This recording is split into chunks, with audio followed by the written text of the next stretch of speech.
नमस्कार, आप देख रहे हैं आंकड़े हमारे फैसला आपका और मैं हूं पिंकी धनखड़ आपके साथ। पाकिस्तान या फिर बांग्लादेश, दोनों ही पड़ोसी मुल्कों में हिंदुओं पर बेइंतहा अत्याचार हो रहे हैं। विदेश राज्य मंत्री कीर्तिवर्धन ने संसद में एक लिखित जवाब में बताया कि इस साल 8 दिसंबर तक बांग्लादेश में हिंदुओं और दूसरे अल्पसंख्यकों के खिलाफ 2200 हमले हुए, जबकि पाकिस्तान में ऐसे 112 हमले हुए हैं। अब इन आंकड़ों से समझा जा सकता है कि बांग्लादेश नया पाकिस्तान बन गया है, जहां पर हिंदुओं और दूसरे अल्पसंख्यकों पर जमकर अत्याचार हो रहे हैं। आखिरकार पाकिस्तान बांग्लादेश में हिंदुओं के खिलाफ लगातार साजिश क्यों होती रहती है? इसका हमने एक सर्वे किया और सर्वे में जनता की राय हमने जानी। सवाल क्या थे ये आपको बताते हैं, जनता की उस पर क्या राय थी ये फिर हम आपको बताते हैं। क्रूरता में पाकिस्तान से आगे बढ़ चुका है बांग्लादेश। हिंदुओं पर हमले के 2200 मामले सामने आए। इसमें जनता की राय जानी गई, जिसमें बताया गया कि पाकिस्तान बांग्लादेश एक जैसे हैं। 50% लोगों ने इस पर सहमति जताई है और वहीं 50% लोगों का कहना था कि यूनिस ने हालात बांग्लादेश में बिगाड़ दिए हैं। तो ये सर्वे जिसमें लोगों की राय सामने आई है, ये आंकड़ा दिखा रहा है कि दोनों देश एक जैसे हैं और इसमें आधा धड़ जो बटा नजर आया उनका कहना ये था कि यहाँ पर यूनिस सरकार ने हालात बिगाड़ दिए हैं। क्या भारत के पड़ोसी देशों में हिंदू सुरक्षित हैं? ये भी बड़ा सवाल है, जिस पर 23% लोगों ने कहा है कि हाँ, बाकी जगहों पर हिंदू सुरक्षित है। वहीं 87% लोगों ने कहा है कि नहीं, ऐसा नहीं है, हिंदू सुरक्षित नहीं है। हिंदुस्तान के अलावा हिंदू बाहर सुरक्षित नहीं है।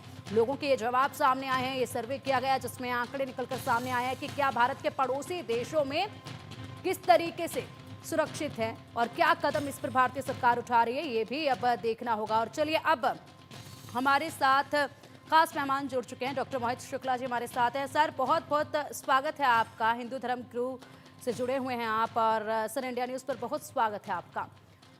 लगातार बांग्लादेश में हिंसा बढ़ती जा रही है और ऐसे में ये हिंसा रुकने का नाम नहीं ले रही। अब जो आंकड़े सामने आए हैं वो काफ़ी हैरान कर देने वाले आंकड़े हैं, क्योंकि अगर इन आंकड़ों को देखा जाए तो देखिए, जिस तरीके से यहाँ पर सवाल उठ रहे हैं, पाकिस्तान में अगर हिंसा की बात करें तो उतने आंकड़े वहाँ पर भी नहीं थे, लेकिन बांग्लादेश पाकिस्तान से भी आगे निकल चुका है। लोगों की राय हमने जानी है, जो आप के सामने भी हम रख रहे हैं कि यहाँ पर 50% लोगों का ये कहना है कि जो आंकड़े आए हैं वो पाकिस्तान और बांग्लादेश एक जैसे हैं। तो 50% लोगों का कहना है कि मोहम्मद यूनिस ने ऐसे हालात बना दिए हैं। आप किसे जिम्मेदार मानते हैं कि क्या बांग्लादेश पाकिस्तान बन चुका है या फिर मोहम्मद यूनिस हैं, तब तक ये हालात ऐसे हैं और सिर्फ उन्हीं की वजह से ये हुए हैं, या दोनों देशों की दोस्ती बढ़ती जा रही है वो इसके लिए जिम्मेदार है? जी, मुझसे आपने पूछा। जी सर। देखिए, ऐसा है कि ये बांग्लादेश एहसान फरामोश है, कृतज्ञ है। कृतज्ञ को एहसान फरामोश कहते हैं। संस्कृत शब्द है कृतज्ञ, कि जो एहसान को नहीं मानता। भारत ने इसको स्वतंत्रता दिलाई, आज वहाँ हिंदुओं को रहना मुश्किल कर दिया है। तो इसलिए, और हिंदू जो है ये पहले आर्यन नाम था, जिसको भी ईरान कहते, वहां तक था। फिर ये भगाया गया, अफगानिस्तान से आया गया, वहां गांधार नाम था इसका। वहां से भागा तो पाकिस्तान में आया, तो पाकिस्तान से फिर ये वहां से जो जहां हमारा तक्षशिला और जो नालंदा 2 विश्वविद्यालय थे, इसे तक्षशिला हमारा वहां पर था और विश्व को ज्ञान देता था। वहां से हिंदू खदेड़ा गया तो कश्मीर आया, कश्मीर से कश्मीरी पंडित हिंदू खदेड़े गए। तो ये हिंदू कब तक भागता रहेगा? आज संभल यूपी में है, वहां से भी देखिए खबरें आ गई कि हिंदू खदेड़ दिया गया। तो आगे ये समुंदर है बांग्लादेश, हिंदू क्यों भाग रहा है? मैं ये कह रहा हूँ, god help those who help themselves. जो अपनी रक्षा करते हैं, ईश्वर उनकी रक्षा करता है। और एक बहुत बड़े दार्शनिक ने कहा है, भागो मत, डट कर खड़े हो जाओ। कभी आपने मुसलमानों को भागते देखा? वो नहीं भागते। जब हिंदुस्तान, पाकिस्तान, बांग्लादेश जिसको आप कहते हैं, पूर्वी पश्चिमी पाकिस्तान बंटवारा हुआ, तब भी मुस्लिम यहाँ टिके थे। आज देखिए कितनी संख्या उनकी बढ़ गई, सुख शांति से रह रहे भारत में। ऐसे हिंदुओं को भी जो है शास्त्र और शास्त्र में पारंगत होना पड़ेगा, दोनों में पारंगत होना पड़ेगा, तब सनातन धर्म भी पूरे विश्व पे राज करेंगे और हिंदुओं का पूरा वर्चस्व स्थापित होगा। तो मैं 2 पंक्ति अगर आपकी अनुमति हो कहना चाहता हूँ जी। आज।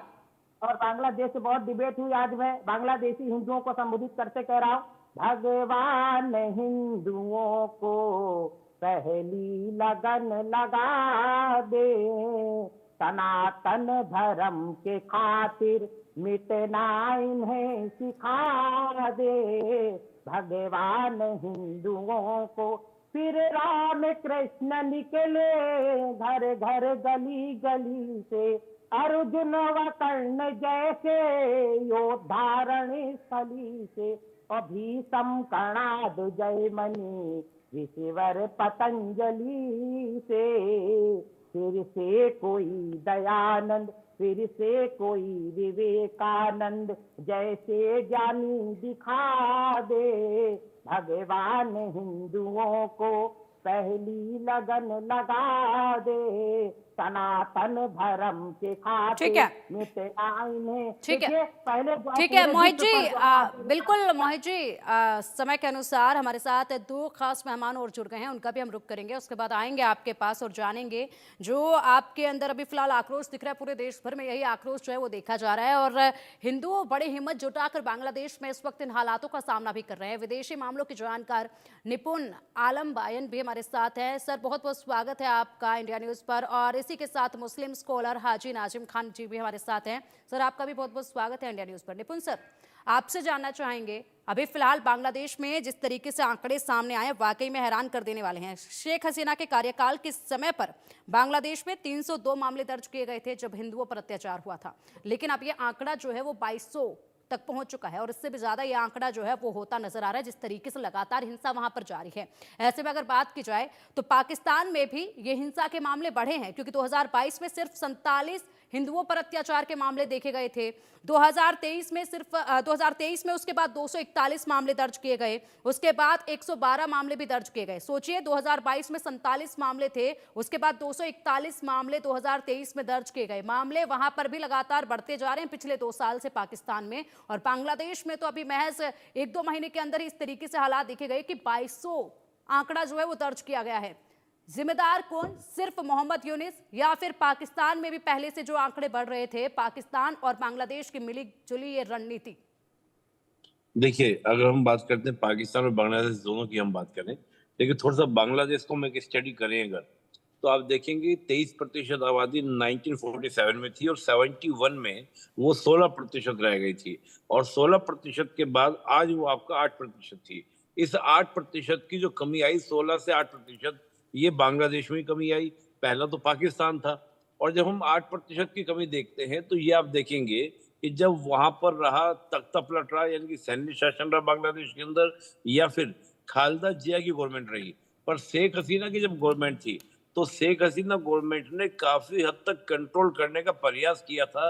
जितनी भी वहां पर सांप्रदायिक घटनाएं थी या हिंदुओं के अगेंस्ट क्या जो एट्रोसिटीज होती थी, और आप देखेंगे जो हिंदुओं का जो वोट बैंक है वो बहुत ज्यादा क्या था कि अवामी लीग के साथ हमेशा रहा है, उसको सपोर्ट भी करता है।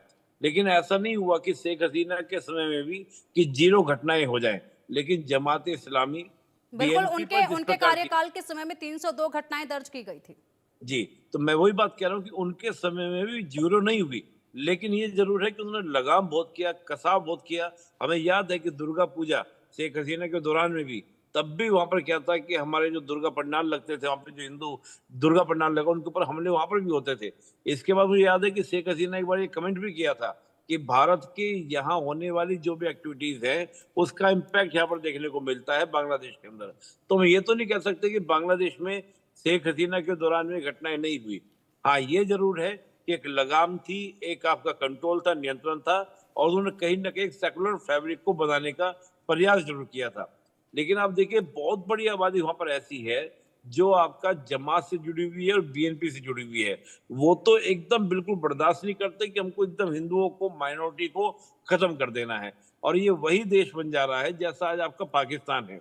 पाकिस्तान में आजादी के समय हिंदुओं की क्या पॉपुलेशन थी, आज वो घटकर कितनी रह गई है, ये जग जाहिर है। और किस प्रकार से वहां पे घटना है, बहुत सारी बातें आप देखेंगे। ईस्ट निंदा जैसा कानून पाकिस्तान के अंदर बनाया हुआ है, जिसमें क्या है कि किसी भी तरह से कोई अगर कमेंट भी हो जाए, कोई बात भी हो जाए, छोटे छोटे बच्चों को, 6-6 साल की लड़की का मामला आया कि उसके मुंह से कोई बात निकल गई, उस तक को सजा देने का प्रावधान किया गया।